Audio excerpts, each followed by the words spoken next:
আসসালামু আলাইকুম। উপন্যাস অবরুদ্ধ নিশীথ, পর্ব ১৩। লেখনীতে তেজস্মিতা মর্তজা। বিল্ডিং থেকে বেরিয়ে এলো ওরা। তখন ঈশার আজান পড়েছে চারদিকে। বর্ষাচ্ছন্ন প্রকৃতি, ঠান্ডায় অন্তু থরথর করে কাঁপছিল, কিন্তু চেহারা উদ্দীপনাহীন। ক্ষতবিক্ষত আমজাদ সাহেবের অচেনা বিশাল দেহটা বহন করা মানসিকভাবে ক্ষতবিক্ষত অন্তুর পক্ষে অসম্ভব। আমজাদ সাহেব এখন পুরোপুরি অচেতন। সিঁড়ি দিয়ে যখন ওনাকে নামাচ্ছিল, জয় বলল, এখানে নিয়ে আসার অল্পক্ষণ আগে ড্রাগ দেওয়া হয়েছে হয়তো। অন্তু তাকালো না। তার ভয় হচ্ছে, জয় এখন তাকে কোথায় নিয়ে যাবে। সে এক কুকুরের কাছ থেকে ছাড়া পেয়ে আরেক নেকড়ের সাথে পথ চলছে না তো। অন্তু শুধু চোখের সামনে ভাসছে জয়ের চোখে সেই লোলুপ দৃষ্টি, যখন তার পর্দা হটানো হচ্ছিল। কি বিশ্রী আগ্রহ নিয়ে চেয়েছিল জয় আমি।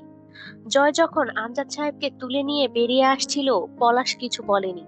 হয়তো পিস্তল অথবা জয়ের ক্ষেপা স্বভাবের জন্য বলেনি তৎক্ষণাৎ কিছু, অথবা রহস্য জয়ের জানা নেই। পলাশের শিকার ছিনিয়ে নেওয়ার প্রেক্ষিতে পলাশ কি করতে পারে পরবর্তীতে। সিঁড়িটা ঘুটঘুটে অন্ধকার ছিল। একবার পা ফসকালে তিনজনেই ঘাড়ের শিরা ছিঁড়ে মরার চান্স ছিল। জয় আমজাদ সাহেবকে নিজের লম্বাটে শরীরের সাথে ঠেকনা দিয়ে দাঁড় করিয়ে পকেট থেকে মোবাইল বের করে ফ্ল্যাশ অন করে অন্তুর হাতে দিয়ে বলেছিল, ধরো এইটা। অন্তুর বুকের ধড়ফড়ানি তখনও থামেনি, আর না ঘৃণার আগুন নিবেছে। তবু সে যান্ত্রিক হাতে ধরলো ফোনটা। গোটা ঘটনাটার হিসেব মিলছে না। তার মনে হচ্ছে এখানে যা দেখা গেছে তার চেয়ে বেশি অদৃশ্যমান ঘাপলা ঘটনাটিতে ভরপুর। অন্তু আব্বুর একটা বাহু আগলে ধরে হাঁটছিল। আমজাদ সাহেব অচেতন, ব্যথা বোধহয় টের পাচ্ছেন না, কিন্তু অন্তুর বুকের ব্যথা উপশমের ঔষধ কোথায়। এই বিদারক ঘা কি জীবনে ভরাট হবে? জয়ের হুট করে তার মাথায় এলো, সে এসব করছে কেন? ননসেন্স কাজকর্ম। সে যুব সেবক হিসেবে এসব করতেই পারে, তবে সেটা খেয়াল মতো।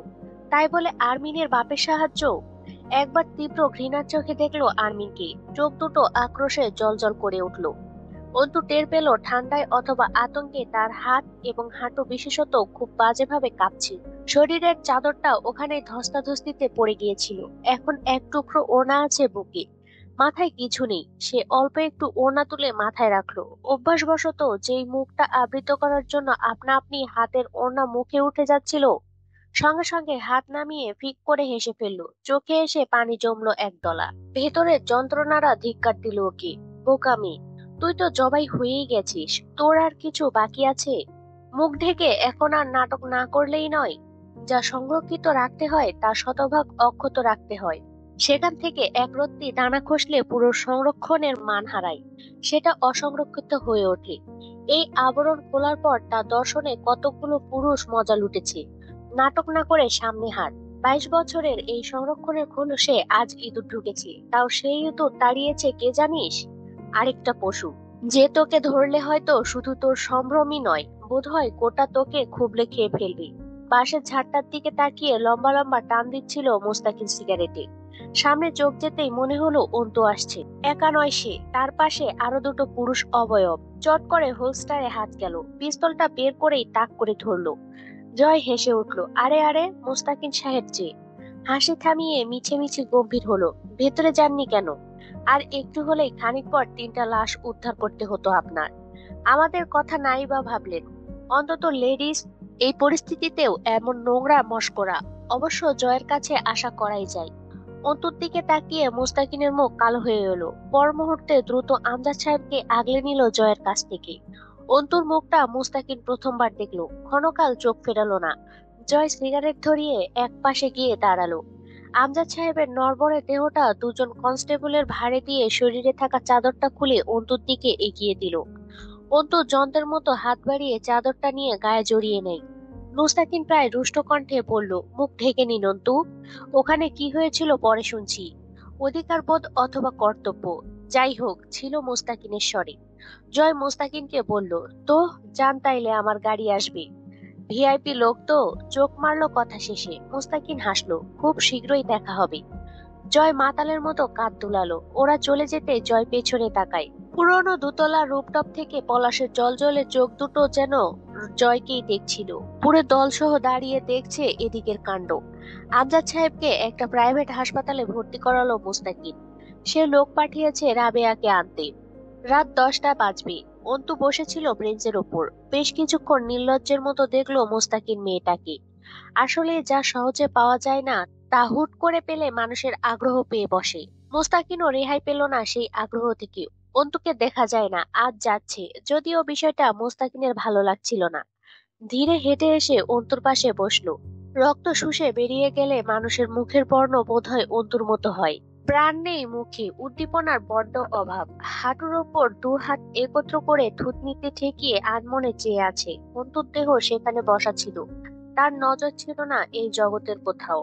প্রথমে কিছু বছর অন্তিকের অস্বাভাবিক হয়ে যাওয়া, তারপর সেদিন তার নিখোঁজ হওয়া, এরপর আব্বুর, এরপর অন্তুকে ডাকা, বাকিটা আরো ঘোলাটে। জয়ার আচরণ আরো রহস্য বাড়িয়ে দিচ্ছে।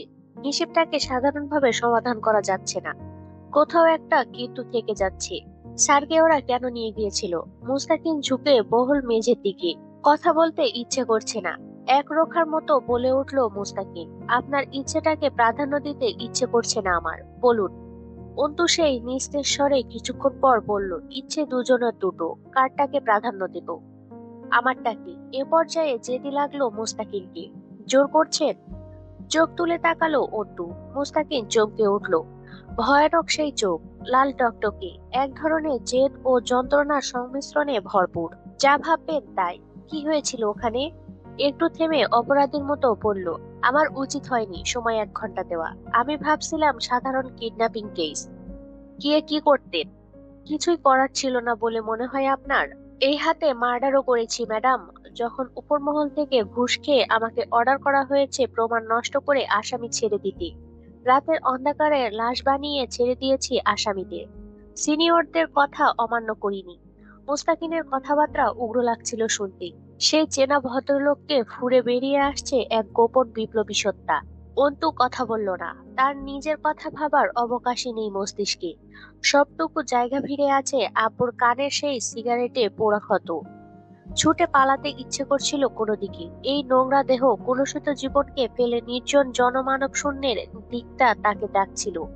চোখের সম্মুখটা অন্ধকার হয়ে এলো যখন, তখন ওপার থেকে আমজাদ সাহেব ডাকছেন। ওই তো আমজাদ সাহেব দাঁড়িয়ে আছেন। আরে, পরনে সাদা ধবধবে পাঞ্জাবি।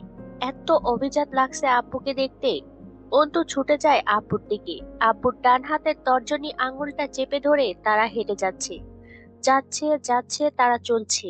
আর আসছে না দৃশ্যটা। সবটা অন্ধকার, রাত হয়ে গেছে।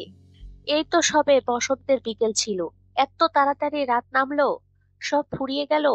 মুস্তাকিন চমকে উঠলো। ধপ করে পড়ে গেছে অন্তুর শরীরটা ব্রেঞ্চি থেকে উপর হয়ে। ওকে ধরে উল্টাতেই মুস্তাকিন থমকালো। অন্তুর নাক বেয়ে রক্তের প্রবাহ নেমেছে। ঠোঁটের কাছে দাঁত আটকে আছে। দাঁত ছাড়ালে নিশ্চিত ঠোঁট কেটে রক্ত বেরিয়ে আসবে। ডাক্তার পালস রেট চেক করতে কবজি ধরেই বললেন, কিসের ট্রমায় আছে এইটুকু মেয়ে? পোশাকের এই হাল কেন? আপনার কে হয় মেয়েটা? মুস্তাকিন জবাব দিল না। কে হয় অন্তু ওর? জানে না ও। অন্তুকে জানানো হলো না মুস্তাকিনের। আখির কেসটা হাতে নেওয়ার পর পলাশী তাকে হুমকি দেওয়ার চিরকুট পাঠিয়েছিল। ফোন কলে বাজে ভাষায় গালি দিয়েছিল। খুন করার ধমকি দিয়েছিল। আখির রেপ এবং মার্ডারের সাথে ওতপ্রোতভাবে জড়িত পলাশ। তবে সে একা নয়, আরো কেউ বা কারা আছে। মেয়েটা আপনার স্যারের মেয়ে, তাই তো? মুস্তাকিন মৃদু মাথা নাড়ল। ডাক্তার কিছুক্ষণ চুপ থেকে বললেন, দেখুন অফিসার, আপনি নিজে যেখানে উপস্থিত সেখানে পুলিশ কেসে যাবার আগে আপনার সাথে আলাপ করে নিচ্ছি। মেয়েটার কথায় পরে আসছি। ওর বাবা শরীরে ভালো মাত্রার বুপ্রেনরফিন ড্রাগ ইনজেকশন পুশ করা হয়েছে। সাথে যে চোরাই আঘাতের চিহ্নগুলো রয়েছে দেহে, পরবর্তীতে সেসব স্থানে টিউমার এবং তা থেকে ক্যান্সারের সৃষ্টি অবধি হওয়ার সম্ভাবনা রয়েছে। বুঝতে পারছেন কেমন চোরাই মারের শিকার হয়েছেন লোকটা? কিন্তু এসব কারা করেছে, কেন করেছে? এই প্রশ্ন উঠলেই চিকিৎসক বাদী কেস ফাইল করা আমাদের কর্তব্য। সেটা আপনার জন্য ঠিক রইল। এরকম একটা কেসে আমরা এভাবে চুপ থাকি না, কিন্তু যেখানে আপনি তবুও থানায় জানাতে। মুস্তাকিন ব্যস্ত হয়ে উঠল। বুঝতে পেরেছি, ওসবের আর দরকার নেই। অন্তু, মানে মেয়েটার কি অবস্থা সেটা বলুন ডক্টর। গভীর ক্ষত মানসিকতায়। কোনো ঘটনা তাকে আঘাত করেছে, যা তার জন্য একযোগে নেওয়া বোধহয় কঠিন হয়ে পড়েছে। আমরা বোকা নই অফিসার। ওর কন্ডিশন যেটুকুই দেখেছি এবং গেট আপ যা ছিল এখানে আসার পর, আই থিঙ্ক ওকে রেপ করার চেষ্টা করা হয়েছে। পরনে বোরকা ছিল। তাও অক্ষত নয়, আবার ওর বাবার এই হাল। আপনারা কি কিছু লুকাতে চাচ্ছেন? একটা মেয়ের জন্য ব্যাপারটা মরণসম প্রেশার ইম্প্যাক্টেড তার মানসিকতার উপর। আপনারা ব্যাপারটাকে ফ্যান্টাসি হিসেবে নিচ্ছেন যেন। কোনো রকম পদক্ষেপ নেই? আমি বুঝতে পারছি না বিষয়টা। এ নিয়ে কোনো ঝামেলা হবে না তো? ব্যাপারটা ব্যাপক গোলমেলে। মানে, মোস্তাকিন থামলো। রিল্যাক্স ডাক্তার সাহেব, আসলে আমি নিজেও পুরোটা জানি না। হয়েছে অনেক কিছু, তা আমিও জানি, তবে অন্তুর এক্সাক্ট অবস্থা জানতে চাচ্ছি। আমিও জানি না কি হয়েছে, ওর কি অবস্থা। মানসিকভাবে বিপর্যস্ত হয়ে উঠেছি। প্যানিক অ্যাটাক হচ্ছে বারবার, মেন্টালি প্রেশার ফিল করছে অতিরিক্ত, যে কারণে বিভিন্ন ধরনের হ্যালুসিনেশন ক্রিয়েট হচ্ছে ওর সামনে। ইলুশন আসছে মস্তিষ্কে। She needs mentally support and lots of rest. নির্বাচনে সকালে ঘুম ভাঙলো 10টায়। এখনো অব্দি বাইরে সব ঠিকঠাক। দলের কাউকে কোনো কেন্দ্রে এজেন্ট হিসেবে রাখেনি হামজা। কারচুপির বদনাম ছাড়া বিপুল ভোটে জিততে চায় সে। শুরুতে ক্যারিয়ারটা সর্বোচ্চ দাগমুক্ত রাখতে হবে। সামনের ধাপগুলো মানুষের আস্থা নিয়ে এগোতে হবে। ঝন্টু সাহেব নির্বাচনে নেই। মাঝারের শরীর এখন পুরোপুরি ভালো না, তবে টুকটাক চলাচল করতে পারছে। সবকিছুর বদলা হিসেবে আজ ভোট কেন্দ্রগুলোতে খুব খারাপ কিছু ঘটার চান্স রয়েই যায়। আবার সারাদিন না হোক, ভোট গণনা অথবা ঘোষণার পরেও ঝামেলা হতে পারে। তুলি এসে বসলো হামজার পাশে। ভাই, কোয়েলের দুধ ফুরিয়ে গেছে, একটু কাউকে পাঠা দুধ এনে দিতে। হামজার সাথে তুলির সম্পর্ক ভালো না। আগে ছিল, এখন নেই। এখন দুজন দুজনের সাথে কথা বলতেও আটকে যায়। সীমান্ত মণ্ডলের সাথে পালিয়ে বিয়ে করার পরিণামে দুই ভাই বোনের এই দূরত্ব। সীমান্তর এত মারধর সহ্য করেও তুলি ও বাড়িতে রয়ে গেছিল, হামজা আনতে যায়নি। আসলেও বলে না চলে যেতে। হামজা তুলির কাছে বাচ্চাদের মতো অনুরোধ করছিল সীমান্তকে ভুলে যেতে। এরপরেও তুলি এই পদক্ষেপ হামজাকে বহুদূর টেনে এনেছে। জয় উঠে এসে ঝাড়ি মারলো একটা। কাঁদছে কেন মেয়ে? দুধ ফুরিয়ে যাবার পর বলার কারণ কি? সেই সময়টুকু কি দুধের পাতিল গুলিয়ে খাওয়ানোর পরিকল্পনা থাকে? এইসব বালবেটিরা বাচ্চা মানুষ করছে। তুলি কিছু বলল না। সে ব্যতিক্রম কিছু আশা করে না জয়ের কাছে। সাদা ধবধবে লুঙ্গি পরনে, যেটা দেখলে হামজা প্রায়ই বলে, তুই কি লালন ফকিরের ভক্ত? ওরা এমন কাফনের কাপড়ের মতো লুঙ্গি পরে। হামজা তখনও বসেছিল সোফাতে। চিন্তিত মুখ, উদ্বিগ্ন ভ্রু কুঁচকে আছে। সোফাতে মাথা ঠেকিয়ে চোখ বুজে কপালে আঙুল নাড়ছিল। জয় কথা বলল না। হামজা সেদিনের পর আজ প্রায় 2 দিন কথা বলে না জয়ের সাথে। এরকম বেহুদা কাজ যে জয় এই প্রথম করেছে এমন নয়। বন্ধুকে শত্রুতায় পরিণত করার হাত দক্ষতার, তাও আবার অহেতুক সব কারণে। এসব উল্টাপাল্টা কাজ করে বেড়াই। রুমে গিয়ে লুঙ্গির ওপর খয়েরি রঙা একটা শার্ট পরে বেরিয়ে গেল বাইরে। গোয়ালার ফার্ম বাড়ি থেকে কিছু দূর হেঁটে আজও নিচতলায় ওয়ার্কশপে কাজ চলছে। রাস্তায় লোকজনের চলাচল দেখলো। কেউ ভোট দিয়ে আসছে, কেউ যাচ্ছে। একটা অন্যরকম আমেজ দেখা গেল রাস্তায়। পোস্টারগুলো এখনো শেডে রাখা অথবা ঝুলছে ওপরের তারে। যাওয়ার সময় সাথে রাহাত ছিল। জয় হাঁটার সময় হাতে লুঙ্গি উঁচিয়ে ধরে হাঁটে। লম্বা ছিপছিপে জোয়ান শরীরে লুঙ্গিতে অন্যরকম অভিজাত্য ফুটে ওঠে তার শরীরে। পায়ে চামড়ার স্যান্ডেল, বেল্ট খোলা, হাতে একটা রূপোর বালা। আশেপাশের লোকেরা যারা হামজাকে ভোট দিয়ে ফিরছিল, হাত উঁচু করে বৃদ্ধা আঙ্গুলের টিকা দেখিয়ে ঘাড় নেড়ে হাসলো। রাস্তার উঠতি বয়সী ছেলেরা সালাম ঠুকলো। দৌড়ে এলো কেউ কেউ হ্যান্ডশেক করবার জন্য। ডেইরি ফার্মের পেছনে মাঝারদের আস্তানা। সেখানে ঢুকতেই নাক কুঁচকে ফেললো রাহাত। ভাই, কনে ঢুকতেছেন? বাইরে খাড়াইয়া দুধওয়ালা ব্যাটারে ডাইকা আনি, গন্ধ লাগতেছে। জয় গুনগুন করে গান গাইছিল। আমার সোনার বাংলা, আমি তোমায় ভালোবাসি। জন্ম দিয়েছ তুমি মা, আমি তোমায় ভালোবাসি। গোয়ালের মাঝ দিয়ে গান গাইতে গাইতে দিব্যি হেঁটে এগিয়ে গেল ভেতরের দিকে। রাহাত বুঝলো না জয় ভেতরে কেন যাচ্ছে। গোয়ালাকে 5 লিটার দুধ ভরে রাখতে বলে। লুঙ্গিতে কাছা মারতে মারতে এগিয়ে গেল ডেইরি ফার্মের চারপাশে দেয়া উঁচু দেয়ালের দিকে। তখনও গান গাইছে, জয় বাংলা, বাংলার জয়, হবে হবে হবে জয়, জয় আমির আর বাংলার জয়। থেমে গেল। আরে শালা, আবার গান ধরলো, জয় বাংলা, বাংলার জয়। লুঙ্গির কাছা পেছনে গুজে এক লাফে চড়ে গেল প্রাচীরের ওপর। অল্প একটু মাথা বের করে দেখলো ওপাশের মাঠে এক গোল মিটিং বসেছে। জয়ের ভাবনা ভুল হবার নয়।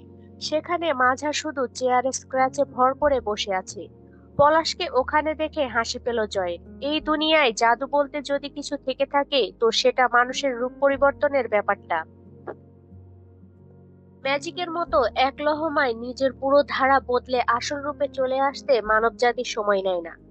এতদিন পলাশ স্বীকার করতো না যে মাঝারের সাথে সম্পর্ক ভালো, আবার তলে তলে হামজা ও জয়কে হাতে রেখেছিল নিজের শক্তি, কিছু গোপন ব্যাপার ও পার্টনারশিপ বহাল রাখতে। আরো একজন পিঠ এপাশ করে ঘাসের ওপর বসে আছে সেই মিটিং এ। তাকে দেখে জয়ের হো হো করে হাসি এলো। জোকারদের মুখোশ নেহাত মুখোশ, অথচ মানুষ যে মুখোশ পরে ভালো মানুষদের ধোঁকা দিয়ে তাদের সাথে মিশে থাকে, এটা বোধহয় খুব সস্তা তবে শক্ত মুখোশ। জয়ের এই বিষয়ে গর্ব আছে নিজের ওপর। সে অন্তত নিজের নোংরামিগুলো সারাদিন সদিচ্ছায় স্বীকার করে বেড়ানোর বাহাদুরিটুকু আছে। সে কোনোদিন কারো কাছে নিজেকে ভালো প্রমাণ করতে চায় না। মিথ্যা রূপ প্রকাশ করে মানুষকে ধোঁকা দেওয়াকে সস্তা ছোটলোকি কারবার মনে হয় তার। সে খারাপ এটা তার বুক উঁচিয়ে বলার যে প্রবণতাটা আছে, নিজের সেই গুণটাকে সে ভালোবাসে। দুধটা রাহাতের হাতে দিয়ে জয় ভোট কেন্দ্রের দিকে গেল। রাহাতের কাছ থেকে ছোট্ট একটা ড্যাগার নিল প্রয়োজনে প্রতিরক্ষার জন্য। পেছন থেকে ডাকলো, শোন কন ভাই, বড় সাহেবকে গিয়ে বলবি দ্রুত যেন তৈরি হয়ে বেরিয়ে আসে বাইরে। আমাদের অনুপস্থিতিতে নাটক জমাতে পারে প্রতিদ্বন্দ্বীরা, সেগুলো দেখা লাগবে তো। It's entertainment. নিঃশব্দ শীতের রাত, 1:30 পেরিয়ে গেছে। ঘড়ির কাঁটার আওয়াজ কানে লাগছে। রাবেয়া বোধ হয় তাহাজ্জুদের নামাজে বসেছেন। নিজের বিছানায় শুয়ে আছেন আমজাদ সাহেব। পিঠে থেতলে মারা হয়েছে, শুতে ভীষণ কষ্ট হচ্ছে। অন্তু পায়ের কাছে বসে রইল চুপচাপ, হাঁটুতে থুতনি ঠেকিয়ে। দুনিয়াটাকে পর মনে হয় তার খুব। মাথাটা শূন্য। জীবনে এক নিষ্ঠুর খেলোয়াড় বুঝি। অন্তিক যেদিন বিয়ে করে আনলো, আমজাদ সাহেব ভর্ৎসনা করেছিলেন তাকে। অন্তিক জবর তেরা ছেলে, বিশেষ করে তাকে তুচ্ছ জ্ঞান করলে সে সইতে পারত না ছোট থেকেই। সেদিন ওনার তাচ্ছিল্যটুকু গভীরে লেগেছিল, অথচ সে বাপের সেই সকল কথার পেছনের ভালোবাসার শাসনটুকুকে এড়িয়ে গিয়েছিল। জিদের বসে এমন বহু সত্য মানুষ করে এড়িয়ে যায়। অন্তিকের মাথায় ভূত চাপলো। সে প্রমাণ করে দেখাবে সে রোজগার জানে, নিজের বউকে নিজে পালতে পারে। কিন্তু গয়নাগুলো মার্জিয়া এনে দিয়েছিল বাপের বাড়ি থেকে। মার্জিয়া অন্তিকের চেয়েও বেশি জেদি। অন্তু নিশ্চিত পুরোটা অন্তিকের না, বরং বেশিরভাগ উৎসাহ মার্জিয়ার। কারণ সেদিনের অপমান মার্জিয়াকে ঘিরেই করা হয়েছিল। সেই গয়না বন্ধক রেখে পলাশের কাছে সুদের চুক্তিতে টাকা নিল অন্তিক। কিন্তু পলাশ কোনো যেনতেন মহাজন নয়, একেবারে নরক থেকে উঠে আসা এক অভিশাপ। সুদের টাকা দেবার জন্য যে আয়টা দোকানে হওয়ার কথা, তা পলাশের ছেলেরা প্রতিদিন টুকটাক করে চাঁদা তুলে খেয়ে ফেলত। দোকানে ভাটা পড়তে শুরু করলো। অন্তিকের নিজের ব্যবসা খাড়া করা তো দূর, পুঁজি ফুরিয়ে যেতে লাগলো। বাড়িতে কানাকড়ি আসার প্রশ্নই ওঠে না, কারণ দোকানের মাল দিন দিন কমে আসল পুঁজি নিশ্চিহ্ন হয়ে যাচ্ছিল। অথচ তখনই পলাশের পুরো আসল টাকা আর সপ্তাহের হিসাবে নির্দিষ্ট টাকা সুদ জমে জমে পাহাড় হচ্ছিল। অন্তিক লজ্জা মরণে এ কথা বাড়িতে বলার সাহস পায়নি। যতদিনে সে বুঝতে পেরেছিল নিজের ভুল, ততদিনে আব্বুর সামনে এসে দাঁড়ানোর মুখ সে হারিয়ে ফেলেছিল। সে আব্বুকে টক্কর দিতে এত কিছু, সেই টক্করের খেলায় যখন তার ধ্বংস নেমে এলো, সে আর আব্বুর সামনে এসে দাঁড়াতে পারেনি। দিন দিন মৃত হয়ে উঠছিল মার্জিয়া জেদি মেয়ে। তাকে সুখ দেওয়ার ক্ষমতা ছিল না অন্তিকের। সে ঋণে ডুবে প্রায় মৃত। আবার মার্জিয়ার বাপের বাড়ির গয়নাও সে খেয়ে ফেলেছে। সে চাইলেও বউকে শাসন করতে পারেনি। তার সেই মানসিকতাই হয়তো ছিল না। শিক্ষিত ছেলেটা একটা সন্ত্রাস মহাজনের কাছে এভাবে শোষিত হয়ে নিজের ব্যক্তিত্ব হারিয়ে ফেলেছিল খুব খারাপ ভাবে। মার্জিয়া সব জেনে শুধু গর্জাতে পেরেছে। এ বাড়ির লোকদের দায়ী করত সে এই অবস্থার জন্য। অন্তু এবং ওর বাবা মাকে এজন্য সহ্যই করতে পারেনি কোনোদিন। অন্তুর গাল বেয়ে টসটসে গরম জল গড়িয়ে পড়ল। সেই কান্নায় আওয়াজ অথবা মুখের অঙ্গভঙ্গি নেই। এত কিছু হয়ে গেছে, অথচ কোনোদিন আন্দাজ করার সুযোগ পায়নি। ভালোবাসলে মূল্য চোকাতে হয়। আমজাদ সাহেব বাপ হিসেবে সন্তানকে ভালোবাসার দায়ে এই মূল্য চুকালেন। কিন্তু সে সে কিসের দানে বলি হলো পলাশের হাতে? বোন হিসেবে? এরকম তো কথা ছিল না। তাহলে বড় ভাইকে গোপনে ভালোবাসার দায়? ছোটবেলা সেই সব সুন্দর খুনসুটির দায়? কিসের দায় চুকিয়েছে অন্তু? দূর থেকে বোমাবাজির আওয়াজ আসছে। অন্তু বুঝে আলতো করে ঠোঁট বেঁকিয়ে হাসলো। নিশ্চয়ই জিতে গেছে হামজা। এই মাঝরাতেও তার উল্লাস স্থাপিত হচ্ছে। একের পর এক বোমা আতশবাজি ফুটছে। বিকট আওয়াজে যেন ছাদের উপর এসে পড়ছিল সেগুলো। কয়েকটা গুলিও ফুটলো। আমজাদ সাহেব নড়ে চড়ে উঠলেন। তবে কড়া ওষুধের প্রভাবে ঘুম ভাঙল না। তার খানিক বাদেই সেই মাঝরাতে বাড়ির সামনে দিয়ে বিশাল রবে মিছিল চলে গেল। এই উল্লাস ত্রাসের রাজত্ব শুরু হবার উল্লাস। শেষ রাতের দিকে থামলো উল্লাস, তবুও দূর থেকে ধুমধাম গানের আওয়াজ ভেসে আসছিল। পুরো দিনাজপুর মেতে উঠেছিল যেন উৎসবে। ভোজন চলছে, নাচানাচি হচ্ছে, এমন একটা আমেজ ঘরের ভেতর থেকেও টের পাচ্ছিল। কাদার পরে মানুষ খুব ক্লান্ত হয়ে পড়ে, তার উপর মানসিক চাপ। রাবেয়া জায়নামাজে শুয়ে পড়লেন। অন্তু বসেছিল ওভাবেই। এটা চলে আসছে এমন ভাবি, সে অসুস্থ হলে আমজাদ সাহেব ঘরে আসতেন না, বসে থাকতেন অন্তুর ঘরে সারা রাত। রাবেয়া পাশে ঘুমিয়ে নিত। আমজাদ সাহেব অসুস্থ হলে অন্তুও বসে থাকে সেভাবেই। একদম নীরব হয়ে গেছে পরিবেশ, তার উপর ঠান্ডা আবহাওয়া, শীতের রাত। এমন এক ভৌতিক মুহূর্তে দরজায় করাঘাত পড়লো। করাঘাত যেন চাপা হাতে পড়ছে। হাত শব্দ বাঁচাতে চাইছে, সংকোচে জমে গেছে। বেশ কিছুক্ষণ পর্যবেক্ষণ ও ইতস্তত করে খুলতে উঠে গেলেন রাবেয়া। অন্তুর মস্তিষ্ক আতঙ্কগ্রস্ত হয়ে উঠল। সে মানসিকভাবে অসুস্থ হয়ে পড়েছে। সাহসগুলো একবেলায় দুমড়ে রেখে দিয়েছে পলাশ ও জয় মিলে। প্যানিক কাটেনি, এখনো মনে হচ্ছে এবার তার সাথে আবার কোনো নাটকীয় ঘটনা ঘটবে। ধীর পায়ে এক লম্বা পুরুষ ঘরে পা রাখলো। তার পায়ে প্রাণ নেই, চোখের দৃষ্টিতে চঞ্চলতা নেই। নজর থেমে আছে বিছানায় শুয়ে থাকা লম্বাটে অসুস্থ শরীরটার দিকে। নিস্তরিত পায়ে এগিয়ে এলো বিছানার দিকে। অন্তু তাকিয়ে দেখলো না, শক্ত হয়ে বসলো। এতক্ষণের আতঙ্ক দূর হয়ে এক বুক ঘেন্না তার শিরদাঁড় বেয়ে নেমে যাচ্ছিল। পুরুষ অবয়ব ধপ করে বসে পড়লো আমজাদ সাহেবের পায়ের কাছে। আস্তে আস্তে হাত এগিয়ে দিল ওনার পায়ের উপর। বহুদিন পর এই ঘরে প্রবেশ তার। আমজাদ সাহেবের এত কাছে আসা। ঝুঁকে বসে রইল বেশ কিছুক্ষণ। টপ করে এক ফোঁটা জল পড়ে আমজাদ সাহেবের পায়ের উপর বিছানো কম্বলে। অন্তু উঠে বেরিয়ে এলো রুম থেকে। আমজাদ সাহেব চুপচাপ চেয়েছিলেন। অন্তিকোনার অসুস্থ হাত দুটো জড়িয়ে ধরে হাতের উপর কপাল ঠেকিয়ে বসে রইল। ছেলেদের কান্না টের পাওয়া যায় না। অন্তিক খুব জেদি ছিল। ছোটবেলায় আমজাদ সাহেব শাসন করার জন্য মারলে সে আর ভাত খেত না। কোনোভাবেই কেউ খাওয়াতে পারতো না, যতক্ষণ না আমজাদ সাহেব আবার আদর করে খাওয়াবেন।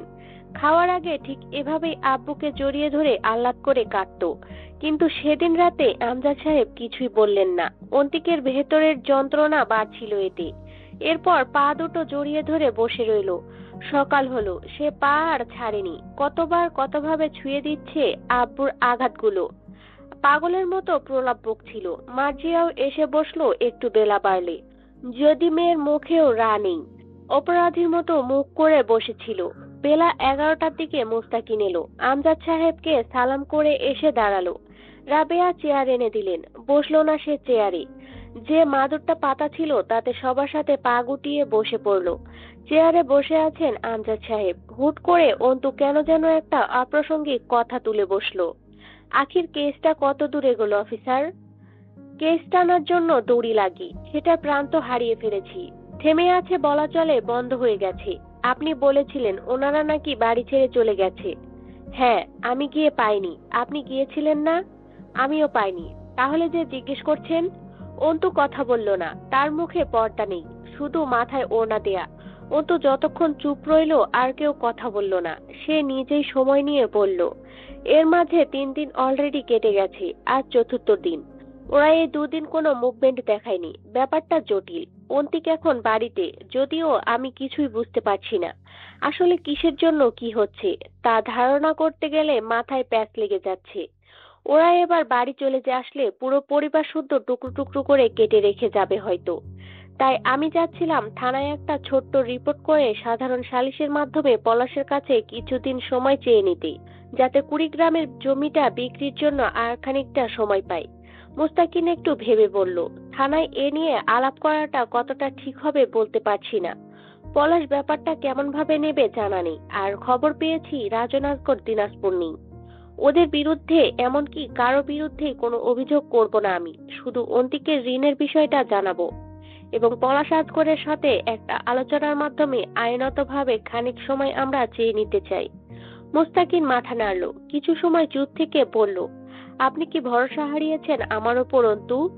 নির্লিপ্ত শোনালো মুস্তাকিনের স্বর। ভরসার প্রশ্ন উঠছে না অফিসার। তাছাড়াও আপনার ডিপার্টমেন্ট আলাদা। আপনি খুন খারাপির প্রশাসনিক দায়িত্বে আছেন। আমাদের ব্যাপারটা তা নয়। আজ মুস্তাকিন অন্তুর জলদ গম্ভীর শীতল বুদ্ধিমতী রূপটা আরেকবার পর্যবেক্ষণ করলো। যার কথার ভার, চোখের শান্ত চাহনির ঝজালো তেজস্ক্রিয়া এবং মানসিক কাঠিন্য খুব নজরে আসছিল। অথচ এই মেয়েটাও কেমন মরিচা ধরা পাতলা লৌহখণ্ডের ন্যায় ক্ষয় হয়ে গেছিল সেদিন। মস্তিষ্কের শক্তির ওপর আঘাত ঠিক ইট বালু সিমেন্টের কাঁচা গড়নে পানির মতো কাজ করে। যত পানি দিবে তত মজবুত হবে যেন। অন্তুর পরীক্ষা আছে আজ। সে বের হবার সময় অন্তিক ডাকলো। বহুত দিন পর অন্তিক ডাকলো। অন্তু ভাবান্তরহীন ভাবে ফিরে তাকালো। এই অবস্থায় একা যাবি না, চল আমি সাথে গিয়ে পৌঁছে দিয়ে আসি। অন্তু হেসে ফেলল। ধুর, বেচা গরুর দাঁত ধরে টানছিস কেন? তাতে কি গরু আর ফিরবে মালিকের কাছে? আমি সোল্ড আউট রে। পণ্যের মতো কোম্পানি থেকে শহর বাজারের শোরুমের মালিকদের কাছে স্যাম্পল হিসেবে দেখা হয়ে গেছে। এখন আর প্রোডাক্ট স্টকে নেই। Already sold. তুই আরাম কর, আমি চলে আসব। অন্তিক মাথা নত করল না, লজ্জাও পেল না। সে তাকিয়ে দেখলো অন্তুর দাপুটে পা ফেলে বেরিয়ে যাওয়া। অন্তুর কাছে সে গুরু ছিল, তবে নিচে নেমে গেছে কয়েক বছর আগে। ততদিনে ছোট্ট অন্তু বড় হয়ে গেছে, সক্রিয় হয়ে উঠেছে।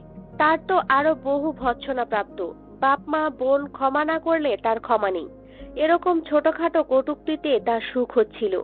অন্তুর কাছে মাথা আরো নত হয়ে আসছিল। মানুষ চিরকাল মোটেই নিজের আত্মগৌরব ধরে রাখতে সক্ষম হয় না। নিজের দোষে তা কখনো কখনো খুব জঘন্যভাবে মরা পাতার মতো ঝরে পড়ে।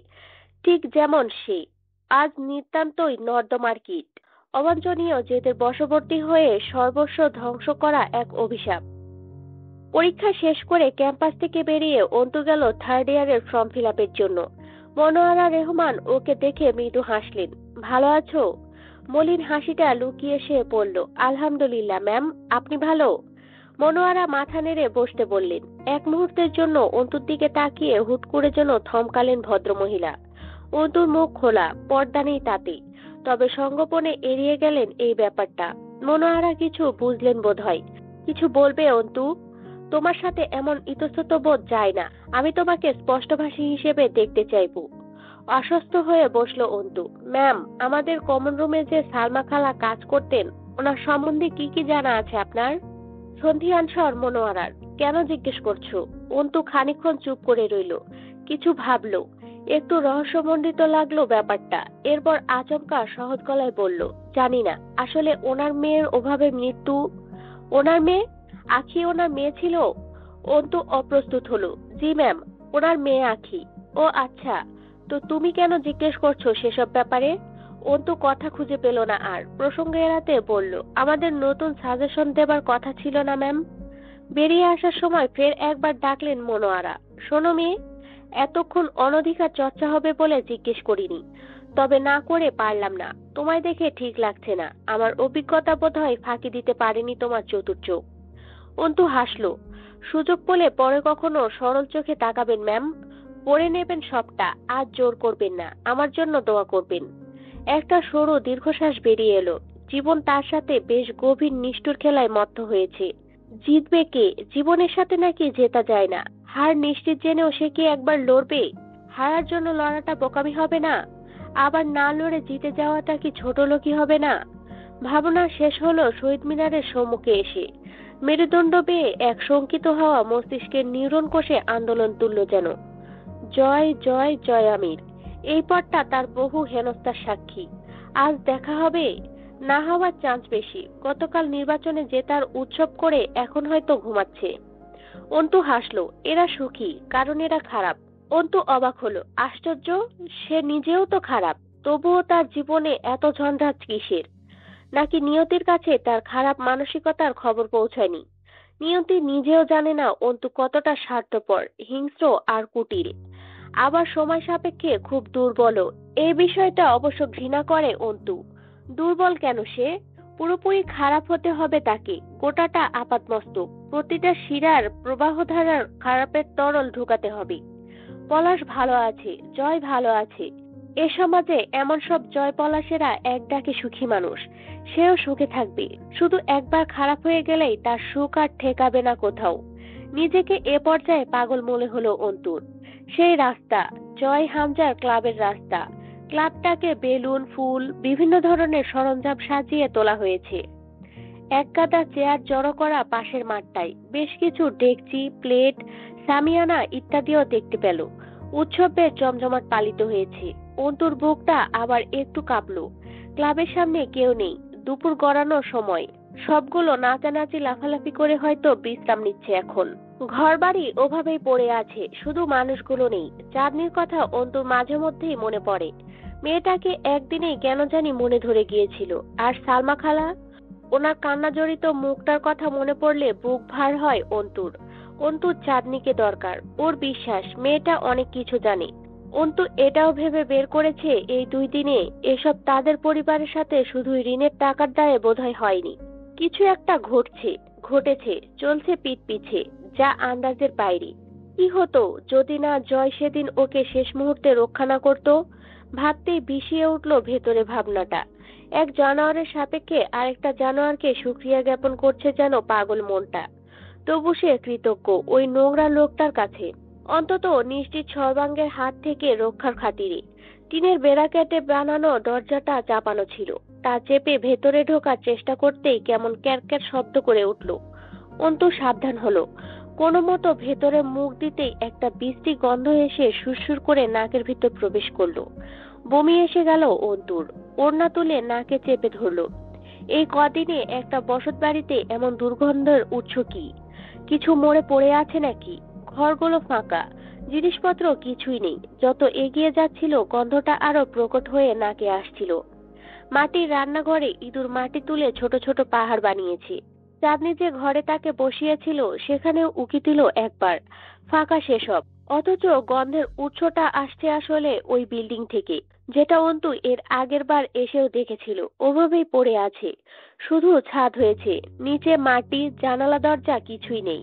কৌতূহল দমাতে না পেরে সেখানে উঠে গেল অন্তু। ইটের ওপর ইট রেখে সিঁড়ি তৈরি করা, যেটা আগে ছিল বলে মনে পড়লো না।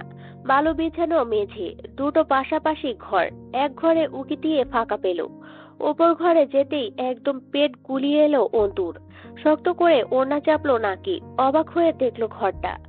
একটা মাদুর, 2-3টা চটের বস্তা, চাটাই, পিঁড়ি ইত্যাদি বিছানো। তার উপর ছিটিয়ে পড়ে আছে অনেকগুলো কাচের বোতল, ক্যান। বোতলগুলো অ্যালকোহলের। মোড়কের মতো কাগজ ছড়িয়ে আছে পুরো ঘর জুড়ে। তাতে নিশ্চয়ই নেশাদ্রব্য ছিল। একটা জিনিস যা অনেকগুলো এখানে ওখানে পড়ে আছে, তা দেখে প্রথম বুঝতে পারছিল না অন্তু। এগুলো আসলে কি? একটু পরেই মাথায় এলো, এ তো কলকি, গাজার কলকি বা স্টিক তৈরি 3 কোণা আকৃতির মোড়ক। এসবের গন্ধও আসছে, তবে এমন বিশ্রী আর তীব্র যেন নয় যা নাকে আসছিল। এই ঘরের ফাঁকা জানালায় চাটাই বেঁধে দেয়ায় ঘরের ভেতরের দিকটা অন্ধকার প্রায়। অন্তু আরো কিছুটা এগিয়ে গেল। গা গুলিয়ে এলো ওর। মাংস পচার গন্ধ নাকি খুব বিশ্রী হয়। অন্তুর মনে হচ্ছিল এরকম নোংরা দুর্গন্ধ তার নাকে আগে প্রবেশ করেনি কখনো। সে আরেকটু ঝুঁকলো। বেকারিগুলোতে যে পাতার ওপর করে বিস্কুট, রুটি সেকাতে দেওয়া হয় তন্দুরিতে, সেই পাতা। তার ওপর ঘন শুকনো সাদা লালচে মিশ্রণে কেমন ক্রিম জাতীয় পদার্থ লেপ্টে আছে। সাদা পদার্থগুলো আলাদা হয়ে আছে জায়গায় জায়গায়। অন্তু বুঝতে পারছিল না জিনিসটা কি আসলে। কি লেগে আছে লোহার পাতাগুলোর উপর। খানিকক্ষণ চেয়ে রইল। কি ধরনের পদার্থ? কোনো ক্রিম অথবা রাসায়নিক দ্রব্য? হুট করে জট খুলল যেন। ঘন অফ হোয়াইট রঙা ক্রিম জাতীয় পদার্থ কি তা বুঝতে পেরে ঘেন্নায় গা ঝাঁকুনি দিয়ে উঠল। পায়ের পাতা শিরশির করে উঠল। পুরুষের বীর্য! অন্তু কয়েক কদম পিছিয়ে এসে কেঁপে উঠল। একটু ধাতস্থ হতেই ভাবনা এলো, তাহলে এই পদার্থটির সাথে রক্ত কেন? পরে বুঝতে পারলো ওখানে পড়ে শুকিয়ে আছে রক্ত, পুঁজ এবং বীর্য।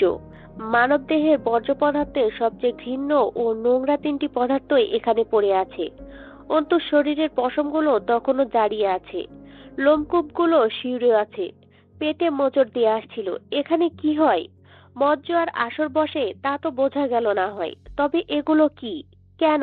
কি ঘটে এখানে? নাকি সেই বেশি ভাবছে? হতে পারে কারো ক্ষত ড্রেসিং করা হয়েছে এখানে, বদরক্ত ও পুঁজ ফেলা হয়েছে। তাহলে বীজের মতো এমন একটা অবাঞ্ছিত পদার্থ এমন একটা জায়গায় খোলাভাবে? এই পদার্থ কি এভাবে পড়ে থাকার মতো কিছু?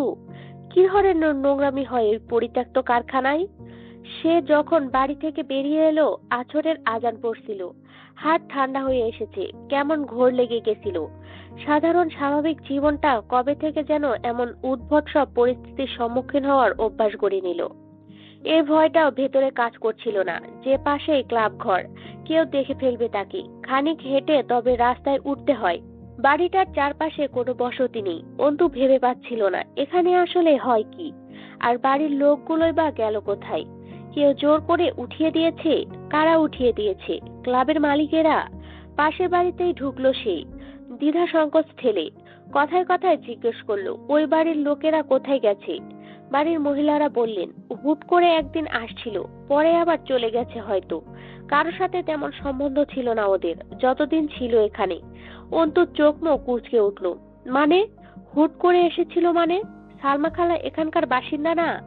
ও মা, তা হবে কেন? কয়েক মাস আগেই তো আইছিল এইখানে। অন্তু বুঝতে পারছিল না কিছুই। সালমা খালাকে কমন রুমের আয়া হিসেবে সে অ্যাডমিশন নেওয়ার পর থেকে দেখছে, অর্থাৎ সেই দেখছে প্রায় 2 বছর যাবত। এসেছে তারও আগে। আর জায়গা বিক্রি ওসব ঝামেলা অন্তুর অসহ্য লাগছিল ভাবতে। সামলালো নিজেকে। আচ্ছা বুঝেছি, ওরা কবে গেছে এখান থেকে বলতে পারবেন? আর সোহেল ভাইয়া কি বিদেশ চলে যাবার পর ওরা গেছে এখান থেকে? মহিলা বিরক্ত হলেন। বললাম তো ওরা কারো সাথে মিশতো না এই দিকের। কেডা বিদেশ গেছে কি দেশে আছে তা কেমনে বলবো? খালি ওই বাড়িতে থাকতো ওরা এই জানি। আর আখির লাশ? মানে লাশ মাটি হবার পরেই চলে গেছে ওরা, নাকি তার আগে? সেসব অত জানি না, খালি জানি এখন আর থাকে না ওরা। মহিলা ক্যাটক্যাট করে উঠল। অন্তুর ইচ্ছে করছিল নিজের মাথার উপর রাস্তার একটা ভাঙা ইট তুলে ধরাম করে বাড়ি মারতে। মাথাটা জং ধরে আসছে। তার মানে কি আখির লাশ আসেনি বাড়িতে? মুস্তাকিন বলেছিল এসেছে, তাহলে নিশ্চয় এসেছে। হয়তো পরিবারের কাছেও পৌঁছেছে। তবে পরিবারটা এখান থেকে যেখানে উঠে গেছে সেখানে। তাহলে নিশ্চিত পুলিশ ফোর্স জানে চাঁদনির ঠিকানা। অন্তর মাথায় আরেকটা প্যাচ খুলে গেল। নিশ্চয় জমি জমার কাচাল মিটমাট হয়ে গেছে। আর চাঁদনি বলেছিল ওরা এখানে আর থাকবে না। জমি ফেরত পেলেও তারা অন্যত্র চলে যাবে এই এলাকা ছেড়ে। আর এমন অবস্থায় যে কেউই তাই করত। এত বড় দাম চুকানোর পর কে এই জাহান্নামে পড়ে থাকে? অন্তুর খেয়াল এলো সালমা খালাকেও আর ভার্সিটিতে দেখা যায় না, কিন্তু কবে থেকে তা ঠিক মনে আসছিল না। অর্থাৎ সে ভেতরে যেসব দেখলো সব এই জায়গার নতুন মালিকের কারসাজি। তার কি জানানো উচিত এ ব্যাপার পুলিশকে? নিশ্চয় জানাবে। অন্তুর হুট করে একটা বিষয় মাথায় এলো। সে যে অসহ্য গন্ধটা পাচ্ছিল সেটা কি ওই রক্ত পুঁজ থেকে আসছিল? রক্ত পুঁজ অথবা বীর্য, কোনোটা থেকে অমন নাড়ি ভুড়ি উঠবে আসা দুর্গন্ধ আসে না। আর এইরকম একটা রহস্যমণ্ডিত বাড়ি এমন বিনা কোনো নিরাপত্তায় হেলাই ফেলাই রাখা হয়েছে।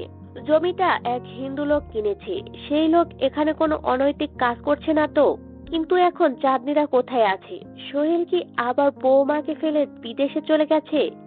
আর আখির ছোট ভাই সোহান ক্যান্সারে মরেছিল, সেটাও এক রহস্য। চাঁদনিকে জিজ্ঞেস করেও সেদিন উত্তর পায়নি। খুব সংযমিত ভাবে এড়িয়ে গেছিল চাঁদনি বিষয়টা। সে দারুণ চাপা এবং অদ্ভুত।